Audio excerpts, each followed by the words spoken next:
Good afternoon, everybody. I'm Amy Siegel. I'm the Director of Programs here at ASA. And I'm Tina Wiseman, Strategic Planning Specialist and your team member. And we're here to talk about goals. March is our month for goals. I'm sure that there is a basketball pun in there, but I don't have it, so I'm going to let it go.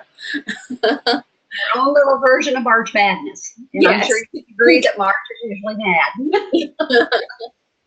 So we are, let's see, at 3:32. Let's go ahead and get started. I'm going to turn off my camera and we'll start our presentation.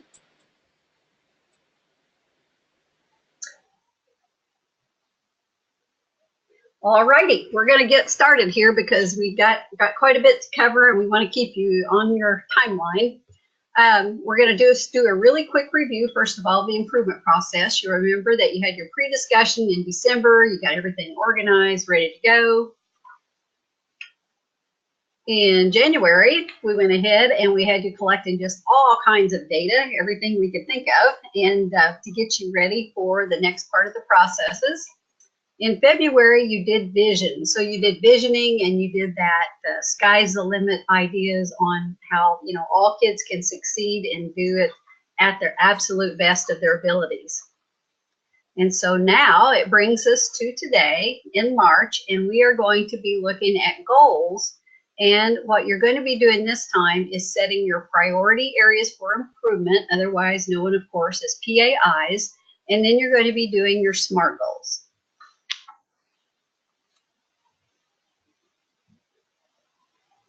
Okay, before we jump into preparing for your discussion this month, I just want to remind you that if you have any questions, please type those and we'll address them in between sections as we get them, or if it's something where Tina usually keeps an eye on those, but I'll try to pitch in on that, and if it's something that we can answer privately, we'll do that, and if not, we'll if it's something that's more appropriate for everybody, we'll answer that way. So be sure that's in your tools in your GoToWebinar and over on the right hand side.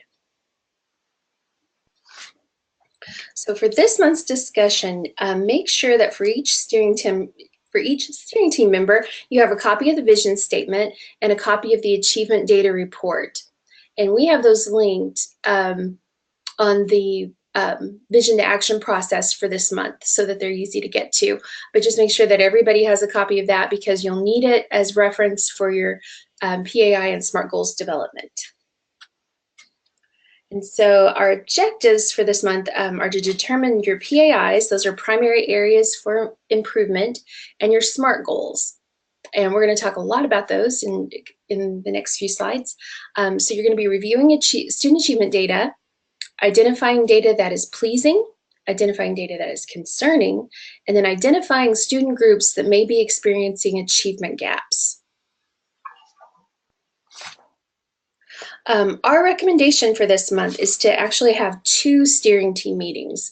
Your first steering team meeting, which we recommend having immediately, today, tomorrow, the next day.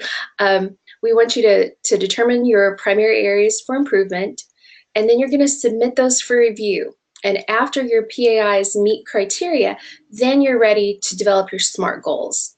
So break this into 2. This is a really important area for you to work on because it really sets up the rest of your school improvement plan. Okay, so now we're going to start with the actual goals themselves. So we have an achievement goal format, and this is your big picture. And so we kind of stuck with the March Madness here, and we used our own PAI metaphor of basketball games. So for example, if our PAI, our priority area for improvement, and I don't know why I have such trouble saying that, so I'm just going to say PAI, metaphor would be that we want to win more basketball games. And so keeping that in mind, we know then that there's certain things that are going to have to happen rather than us just saying, I want to wish that I won more basketball games. So we're going to have to obviously increase the number of free throws that are made, successfully, we're going to have to increase the percent of the 3-point shots that are made. And we're going to have to increase the number of assists because, you know, teams sometimes get lopsided and all that on some of these. And so to have that PAI, that's your big overranging thing. We want to win more basketball games. And here's our SMART goals. Here's how we're going to get it done. So for steering team meeting 1, you're going to actually identify the PAIs. A PAI can be a broad area of achievement, such as a subject area. It can be math, it can be English. It can also be career, college readiness, focus, subject, you know, anything along that. Mainly remember broad. I always say it's like a big golf umbrella. It's just this big, overreaching, arching umbrella. It has a large range of grade levels. It can have a subgroup if that's applicable. It will definitely have rationale for an area chosen. You want to have a reason why you're doing what you're doing. And then it may have an external expectation if applicable, such as graduation rate or something along that line.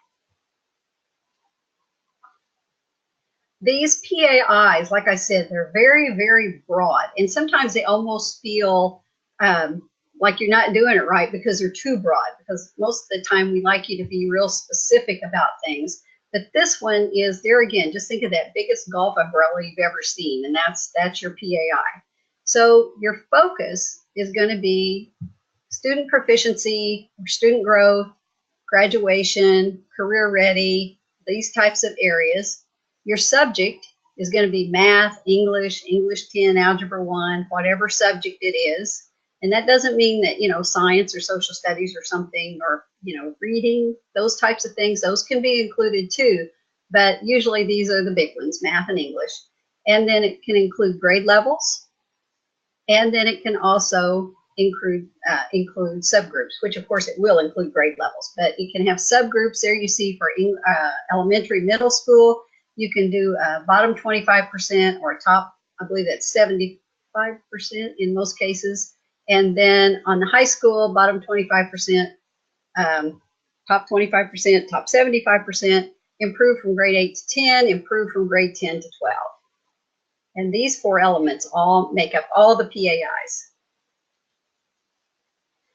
A PAI focus example, and there are 4 here. You can see if you're looking at proficiency, then your PAI would be your percent of all students who pass I-STEP. You're looking at the focus of student growth, then it would be the percent of all students who make expected gains on I-STEP. If it's graduation rate, it would be the percent of graduation cohort who graduated 4 years.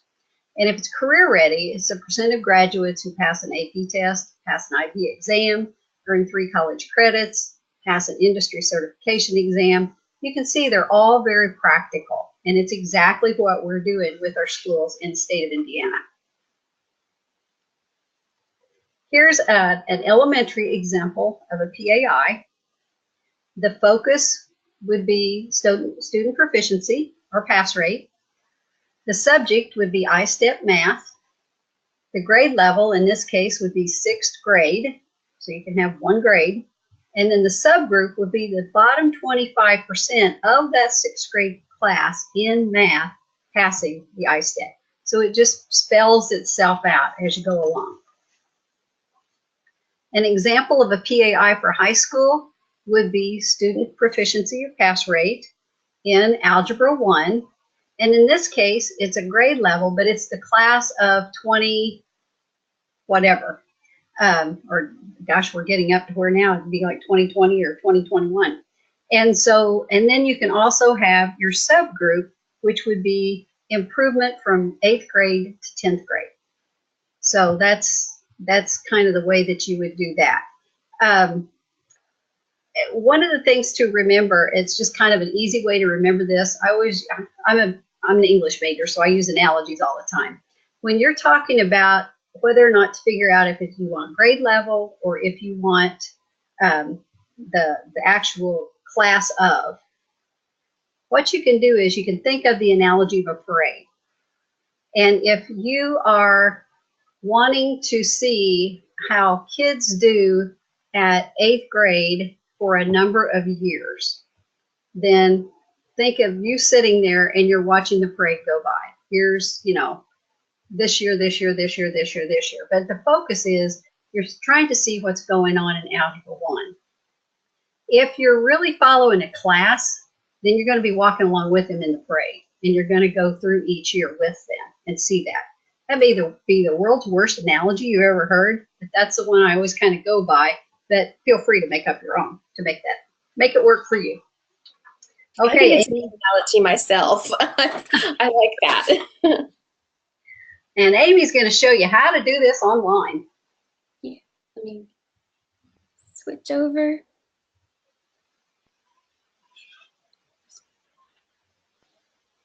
Okay, so when we go to enter PAIs, we're in section 4, achievement goals, and you're going to be doing steps 1, 2, 3, and 4, and then you'll be ready for step 5 to enter your priority areas for improvement. So we click on the enter button, and oh, I am in as the wrong school. Give me just a moment. Sorry about that. I forgot to switch back. You guys are seeing a little behind the scenes how we find you. How we log in and see what you're doing. So refresh that. Here we go. So yeah, we are in achievement goals, and we're going to look at priority areas for improvement. And this school doesn't have any yet, just like your school. And again, one thing that we haven't mentioned yet is that you'll only be choosing between 1 and 3 priority areas for improvement. 3 can be a lot for your first year to take on when you're looking at a broad area, because then under each broad area, you're going to have some specific SMART goals. And we're going to get into SMART goals in just a moment, but you'll see how that all relates. So we're only going to do 1 to 3, and I'm going to enter that. So for our first one, we'll say that we're doing a student proficiency, and if you need any help over here, there are some information icons, and our subject is going to be math. Our grade levels will be 3, 4, and 5, and we're going to be looking, we're going to use none of these. And what leads us to believe there's a problem. So this is where we would put in our data. So this might start in 2015, 16, then, you know, X percent of students passed I-STEP math. In 2016, 17. Basically, you're just going to go through and give some data on this, and what made you decide that this should be the priority area for improvement. So our external expectations, in this school is an elementary school, and so it would have the only external expectation is that one of these has to align with English language arts. This one doesn't. It's a math goal. So we're going to save.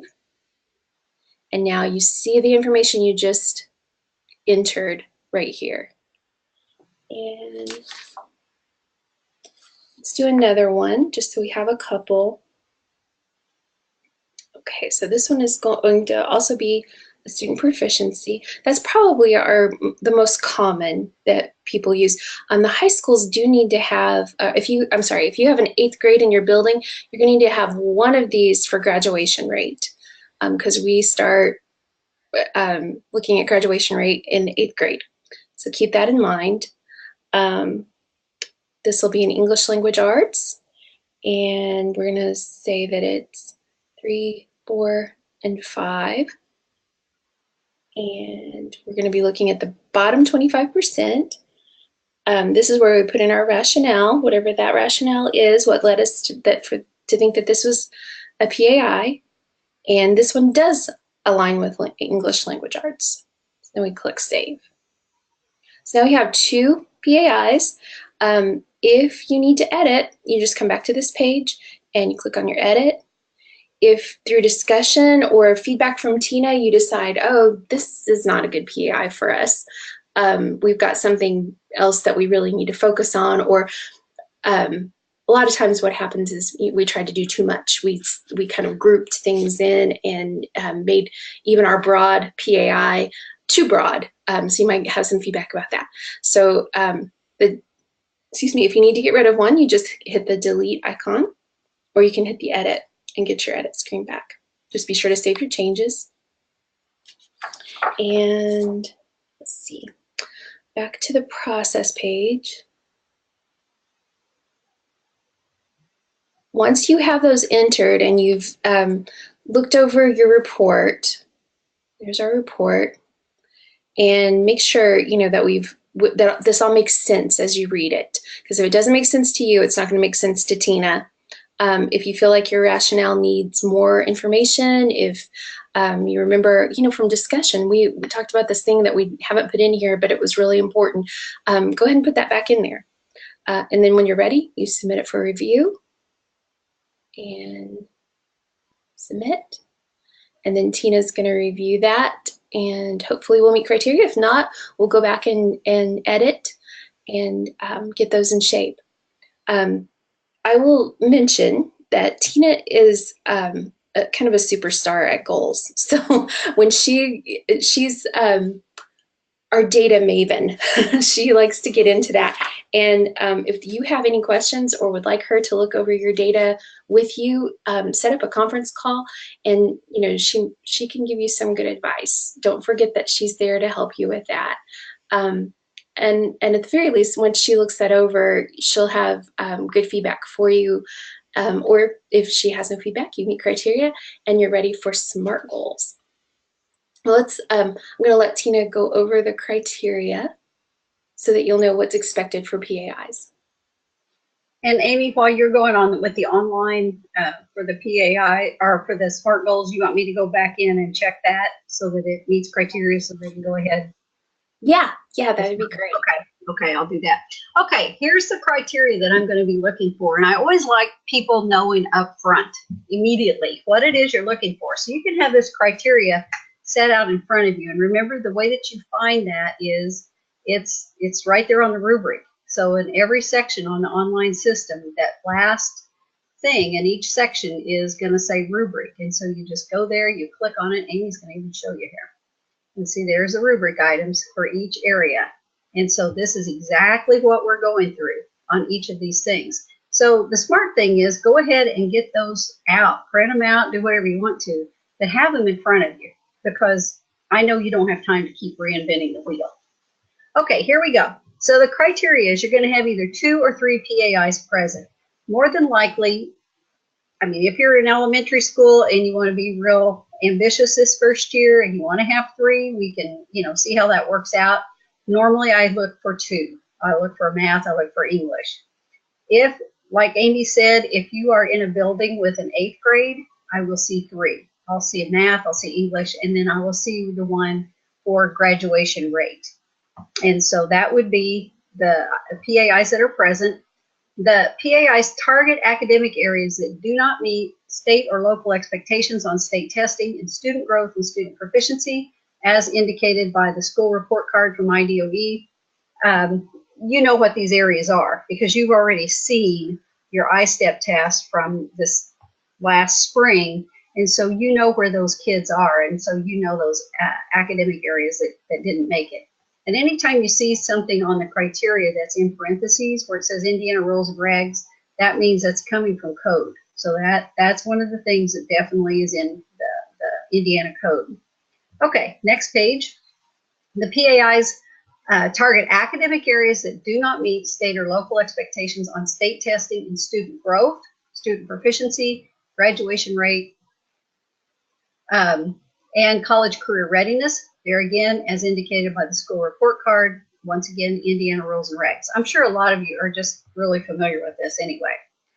A focus area, subject, and grade level have been identified in each PAI. So those areas that we showed you, everything has to have a focus, everything has to have a subject, everything has to have a grade level. And then a subgroup or improvement focus has been identified for each PAI.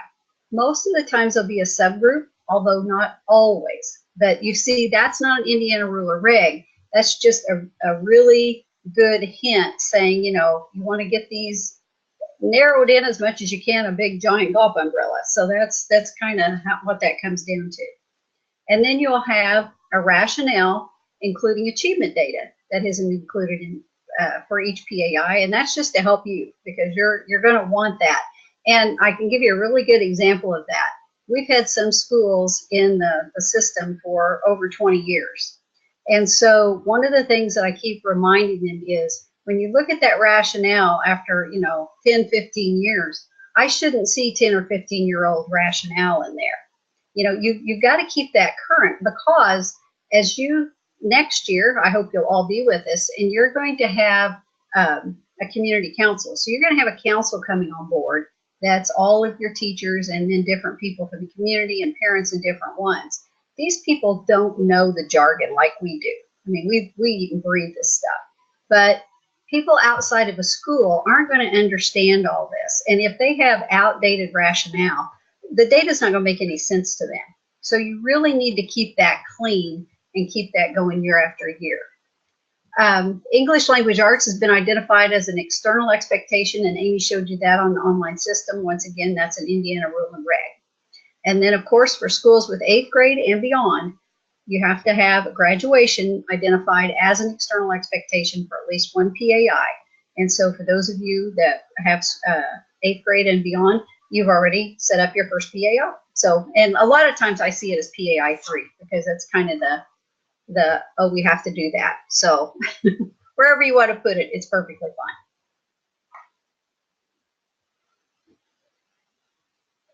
Before we get started on steering team meeting 2, your SMART goals, does anybody have any questions? I feel like we've kind of zipped through this, and I just want to check for understanding, make sure we're all good to go on. We hope you're all still breathing. Yes. And remember, this is like anything else. Like I said, we eat and sleep this stuff. So we're gonna make it sound like, oh, it's no big deal. If it feels like a big deal, you're just about in the right spot. But I think you will find it gets increasingly, it's very concrete. And once you start looking at this and looking at how you're doing it, I think you're gonna get much calmer about all of it. It sounds like a lot today, but when you put it into practice, it just kind of rolls out. So, and once again, I'm just a phone call away or an email away, and I'd be happy to help. Always, always. Okay, so let's get into the SMART goals. After your PAIs have met criteria, then you're going to be ready to look into SMART goals. You'll be meeting with the entire steering team to talk about SMART goals for each PAI, and these are going to be your very narrow goals that support each of those PAIs. And then you're going to enter the SMART goals in the online system, and we're going to go over the criteria before we're done, and you'll submit those for review. So SMART goals, we toss that around all the time, so much so that I had forgotten what the acronym SMART was about until I got into this slide today. SMART goals are specific, measurable, attainable, realistic, and timely. So breaking each of those down, specific, you're looking at a student group and you're looking at a benchmark. Measurable, you're looking at current data, target data, and vision data. And this is where your vision is important, so don't forget about your vision statement. Attainable, that this is something within your ability to impact. So for example, you wouldn't necessarily, if your grade levels stop with 8th grade, you know, there are things that you can't control that are going to go on in high school. So you're really looking at the things that are within your ability to have an effect. We're looking at realistic, results-oriented. That's both of those are you want them to be challenging but realistic. And then you also want them to be timely, reachable within 1 year. That's what we're talking about, setting your targets. You want to have it, make sure that it's reachable within 1 year. Okay, So, here's sorry, Amy. you go right ahead. Okay, here's a couple of elementary examples. So you see for PAI 1, this group decided to have proficiency in math with the bottom 25% pass rate.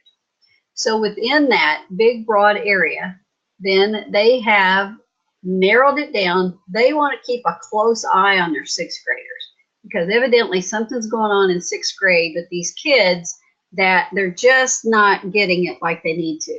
So, and here again, I always lovingly say, sometimes we all know that you have that class, bless their hearts. And so that's going to be a class that you may want to follow from time to time. Or it could be that when they get to sixth grade and then they take a sixth grade I-step and all of a sudden it's like, why are they not getting this? There's good teaching going on. But you may find, you know, there again, scope and sequence, all these different things going on. So it's not saying, you know, bad sixth grade teacher. It's saying something's going on with the data. We need to look at that. So this group for the SMART goals, they want to increase the percent of sixth graders in the bottom 25% who pass I-step math. They want to increase the percent of all sixth graders who master algebra and functions, so on the mastery of standards. They want to increase the percentage of sixth graders in the bottom 25% who earn 90% on a weekly math test. And they also want to increase the percent of sixth grade free and reduced, and see how you can just keep paring it away and you can get a smaller and smaller group in the bottom 25% who earn 90% on a weekly math test. The main thing that you want to watch this is that you don't want to get it so small that it's just a handful of kids. When it's too small of a handful, like under 10, then you start getting a little bit edgy. But you know, if you've got 10 or more kids in this, like for a sixth grade free and reduced lunch group in the bottom 25%, then by all means go with this, because these kids really need more, you know, more attention as far as what's going on with the data or not going on. Okay, another PAI, student growth in math, the bottom 25%. So you see we've got the same, it looks at first glance like the same thing, but it's not, because the first one's proficiency, second one is student growth, and this is making expected grades on I-step. So for the SMART goal, increase the percent of sixth graders in the bottom 25% who show high growth on I-step. And then increase the percent of the class of 20XX in the bottom 25% who show high growth on I-step. So when you think about this, you take all this data in hand, you are really zeroed in. And I know Amy always laughs because I always talk about, you know, you got to get your laser out and you got to get laser sharp with this, because until you light up the whole room, you're not going to be able to see what's hiding in the corners and everything else, or under the table or whatever. You can't figure out what's going wrong if you don't have really, really specific information in front of you. Guessing won't do it. So that's why we're so, you know, intense on saying, really get down to the heart of the matter on these things, because it's amazing what you're going to find, and it's amazing then how well it's going to work for you down the road. Okay, moving on. Here's a couple of.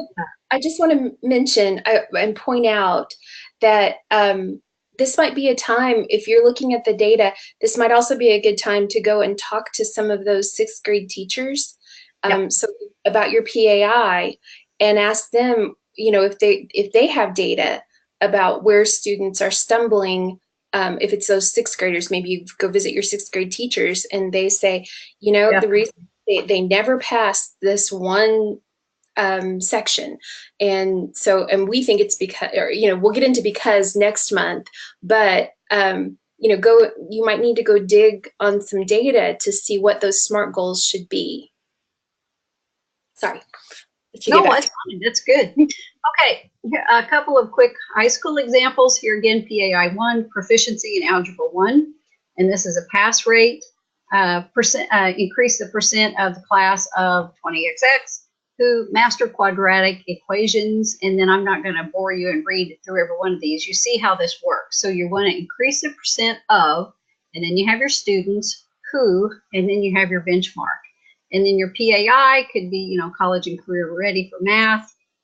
Complete one of the 4 college ready tasks, which those of you that have junior high, especially high school with college and career ready, you know all that terminology. So that's just mainly the way that it's all mapped out. And once again, very straightforward, very specific, very consistent, and that really helps when that's going on. Okay, so a few tips. There again, SMART goals should be laser focused. Hone in on those specifics like standards and student groups. Disaggregated data is key for good SMART goals. Disaggregate, disaggregate, disaggregate. And for those of you who are English people, make it a pretty little Venn diagram. And those of you who aren't English people, go ask an English person, because we love our Venn diagrams. And that will make a really nice way to get to a SMART goal to your group. Always look for achievement gaps in gender, ethnicity, lunch status, general ed, special ed, IEP, because those are your kids. That's who it is. And so you really need to look very carefully for all of those gaps that's going on. Be really open to yeah buts, and guard yourself against yeah buts with each other. Because some people will say, well, I don't know if it's really a true difference or if it's bias or whatever. Go ahead and add them, because you can find that out later as the process goes on, and that's good research and development. But for right now, all you know is that there is a real gap in this data. And to ignore it just because you come to a snap judgment on, you know, well, yeah, but it's just a bias. You have dismissed an entire group of kids that needs attention. And what if you're wrong? And so then that causes a real problem. So if it's not don't make it an excuse, make it an issue for now, and then go ahead and add them on. And then whenever, use objective data, whenever possible, as test scores, as opposed to backup subjective data, which are report card grades. Because there again, with report card grades, there can be a little bit of grade inflation. There can be, everybody kind of has their own little way of getting to a grade, and it becomes much more subjective, where love it or not love it, an I-STEP test, NWEA or whatever, it has a very objective way of coming up with those numbers. And so it's there again, consistency is a big factor there. So that's what you want to work with. I'm just going to mention here too, we didn't put this on the tips, but this is not the time to get into why. We're going to look at why and the causes for this, root causes. That happens next month. And I promise you, there's going to be a whole lot of why talk. But that's not blinders on for right now. Yeah. Put on your SMART goal blinders. Yeah, it is. We're just talking about the SMART goals, about achievement data and about those goals, and we'll get into the why after we've set our goals. Okay, so let's take a look online and go back to the process page. Okay, so in between we have our PAIs submitted, and we're going to pretend that says meets criteria, because you do not want to get into SMART goals until you have your PAIs approved. So, and the reason I say that is because if you get some feedback from Tina and she points out something and you're like, oh yeah, that shouldn't be our PAI. You don't want to have developed SMART goals already for that PAI. I know a lot of schools, while they're in PAIs, they'll take some notes on what might be some SMART goals, but it's just some things they don't want to forget. It's not official until your PAIs are approved. So once they are, you're ready for your second meeting, and you have that discussion, and you come into your SMART goals entry, and we give you. I'm sorry. I'm getting you okayed. Oh, okay. Which demo school are you on?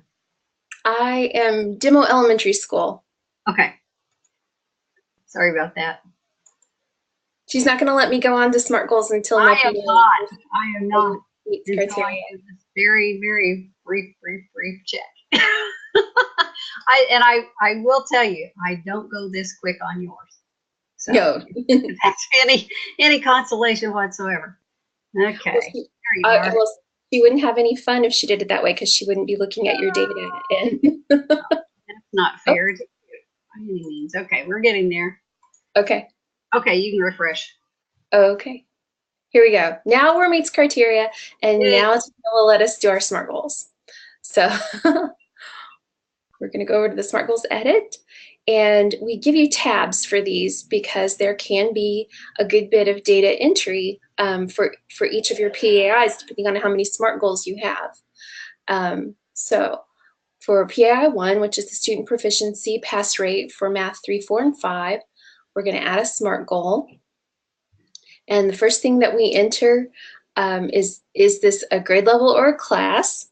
And for this one, we're using a grade level, and our grade level is going to be 5. And this is, we really recommend, you can do 4 and 5. The system will let you, but we don't want to, we want you to really separate out those SMART goals. Or, Tina, am I correct in saying that? What's that again? Um, I think it was fine. to have a SMART goal for each grade level and not to group a bunch of grade levels in here? No, don't do that. Make sure that, yeah, you've got just a grade level. The only time that you would ever do that where you group is if you, there again, if you really, really want to narrow down by a specific group. For example, if you're male free and reduced IEP kids, if you pulled every male free and reduced IEP that met all 3 criteria, and you have a smaller school, you might need to do like a grade 3, 4, or maybe even a grade 3, 4, 5 if you have a really, really low free and reduced lunch rate and a low special ed rate. But you can still get to that little group of kids, but you have to have enough numbers to make it justifiable. You know, there again, it's not going to be statistically correct, and it's not going to be ethically correct if you got a real, real small group, and you know we're supposed to keep those numbers away from under 10. So if that helps at all, but if you can, really try to stick with 1 grade level at a time and then go from there. And if excuse me, if you want to get to where you really pare it down and you think, oh my gosh, how do I do this? Just give me a call. Always good advice. Call Tina when you need help.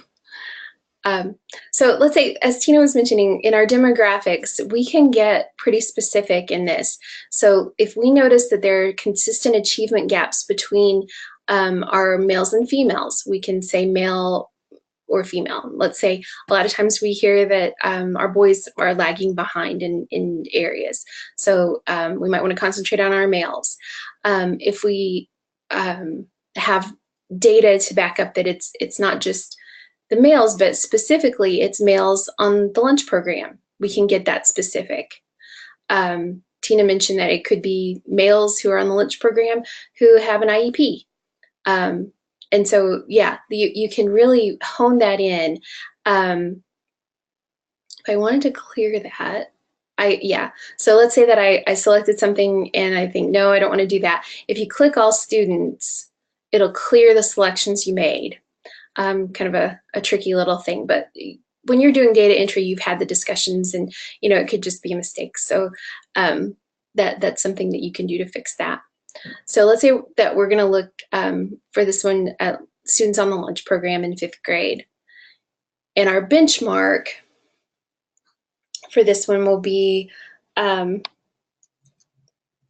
the percent of, I've lost track of which PAI I'm in. Here it is at the top. I'm in the pass rate for math for 3, 4, and 5. Percent of 5th graders on free reduce who pass I-STEP math. It could also be the percent of fifth graders on free reduced who pass I-STEP math in a specific standard. You can break it down into, if it was going blank on a specific standard, Tina, help me out. Let's see. For math, Mhm. algebraic functions. That's going to be kind of Yeah. they have algebra grade too. Or who math exact name, but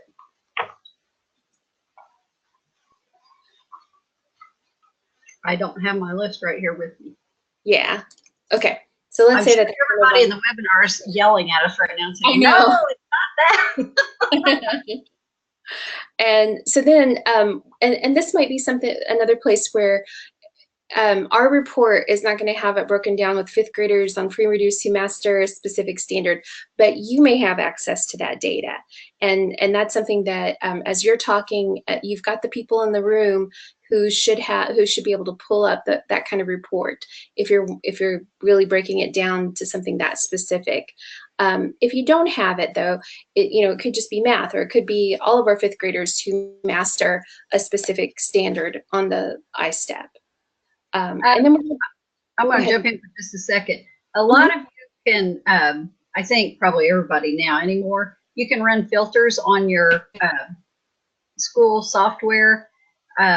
Obviously, you can't run filters on anything that I don't think that's coming straight from I-STEP. Back in the dark ages, I used to use hash marks.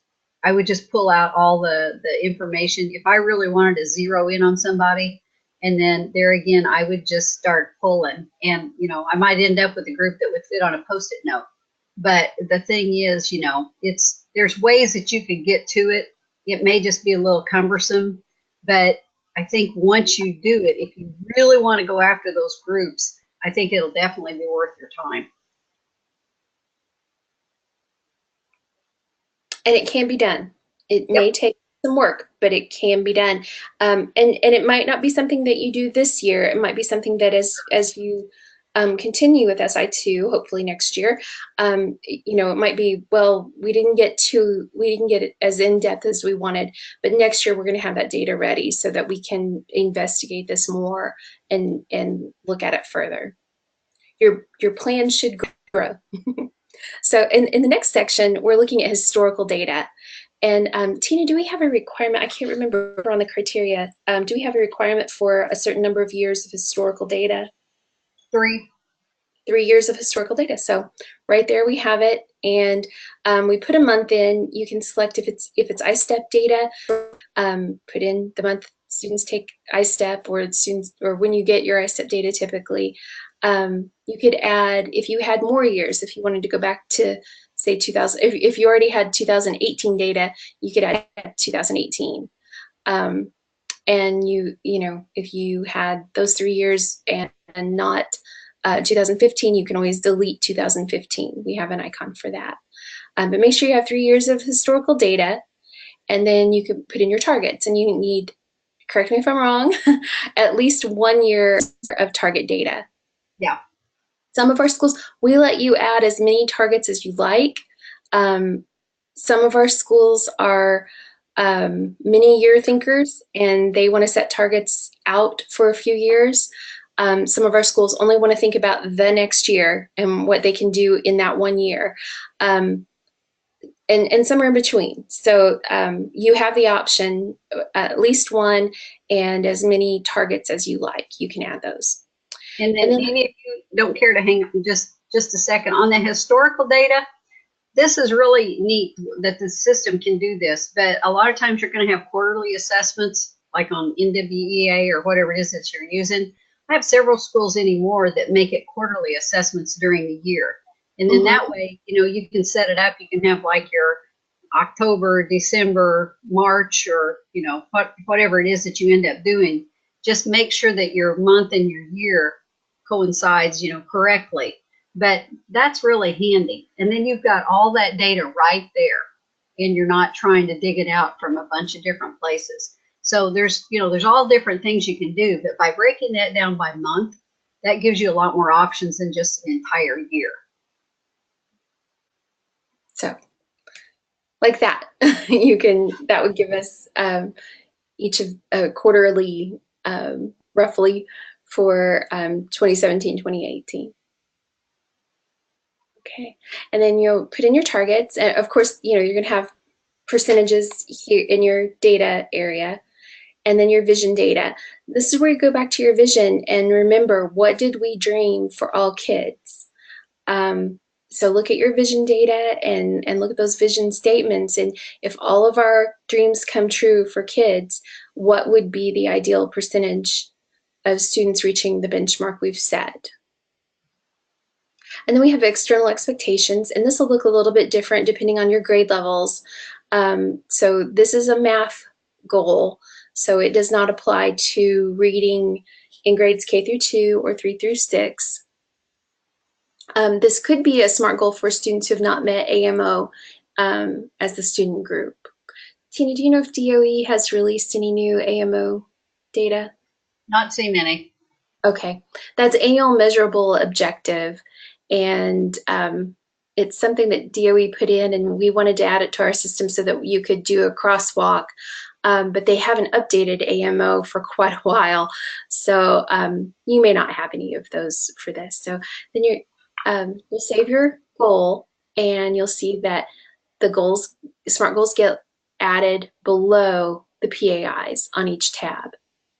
So we could add one over here, and you can add as many SMART goals as you decide would be helpful. So really what you're looking at, what are the goals we need to set? What are those SMART goals, those really specific laser focused goals that we need to set so that we can move our data for the larger PAI. So it could be a small number of goals. If really we just need to focus really hard on a few things, then that's how many SMART goals we have. If it's something big, if it's, this is something where we're really not doing well and we need to really look at data and have quite a few data points to drive what we're doing to reach that PAI, then you're going to have more SMART goals. Okay, and once you finish entering your SMART goals, you'll go back to the process page and submit those for review. Well, actually, we've got a couple of steps in here. We have a report for you so you can look at, and this is I think of it as the step, does it make sense? This is the good place to look at that report, and you've got your PAIs. You underneath the PAI list the SMART goals and read that over and say, is this really hitting it? Does this go together? Does it make sense? So have a look at that together as a steering team, or send that out and have one person in charge of consensus. Does this look like we want it to look like? And then we also have a crosswalk in step 8, and this doesn't have much in it because I didn't check any of the external expectations, but that'll let you know which of our goals are helping us meet external expectations for Indiana rules and regulations, or DOE. So after you've looked at those reports, after you've had a talk about your SMART goals and what we have entered, we have a step 9. Just to remind you, edit your SMART goals if you need. If you all get together and decide, whoa, that's way too many SMART goals, what were we thinking? Go in and edit those. If you look at it and you're like, this is not enough to move our PAIs, then you might need to add some more SMART goals, or let's add some more data, whatever it is that's needed so that those reports make sense. Go ahead and edit your SMART goals if you need to. And then one more look at the report, and everything looks good, then you can submit it for review.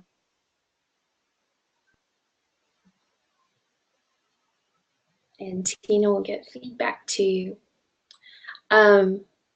This is such an important step in your planning process, and what you're going to hear us say that each step is very important, but remember, this is one of those foundational steps.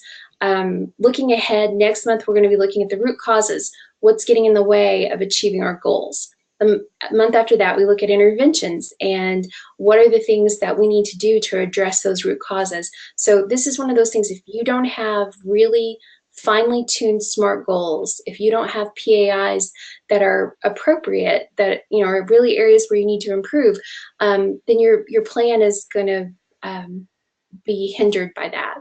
So when you get feedback from Tina, and it's very common to get feedback from Tina, just remember that she's really helping you build that foundation so that the rest of your plan follows well, and you've got a plan ready to go.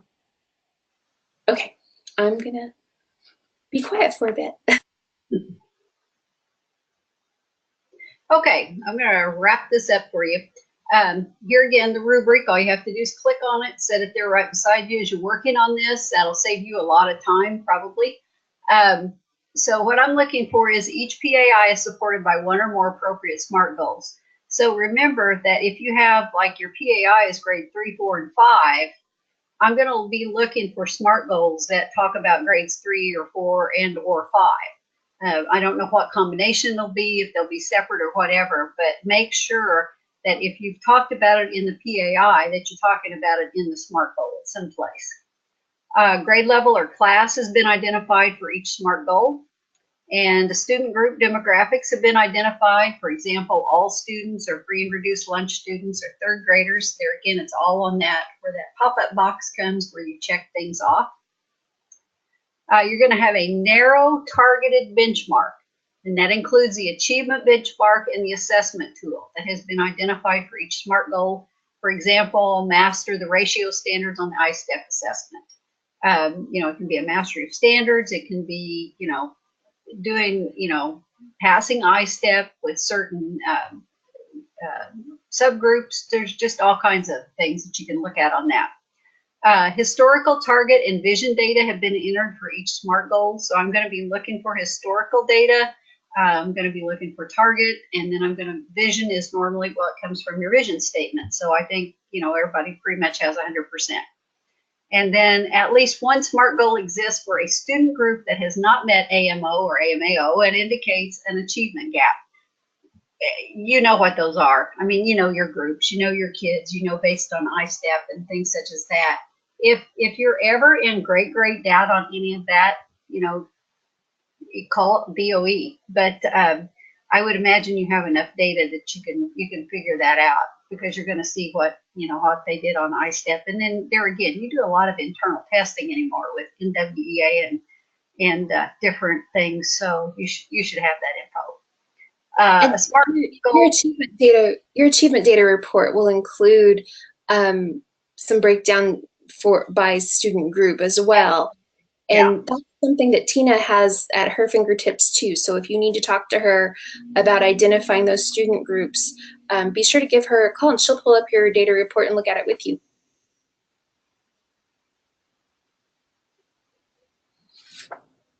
SMART goal for reading has been identified for students grades K through 2.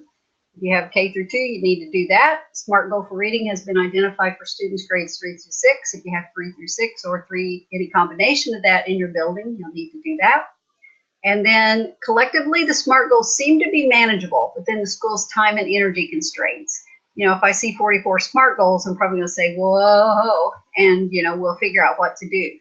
If I see 3, I'm probably going to say, wait a minute, and we're going to try to, see. I mean, your scores may be that high, and if they are, I want your autograph. But it's, probably it's not going to be that high to begin with. So we really want to, there again, turn up that light and that laser, and let's find, those kids that need the help. And then collectively, we did that. And then at least one SMART goal addresses a percentage of all students passing Algebra 1 in 8th grade and is associated with the graduation rate PAI.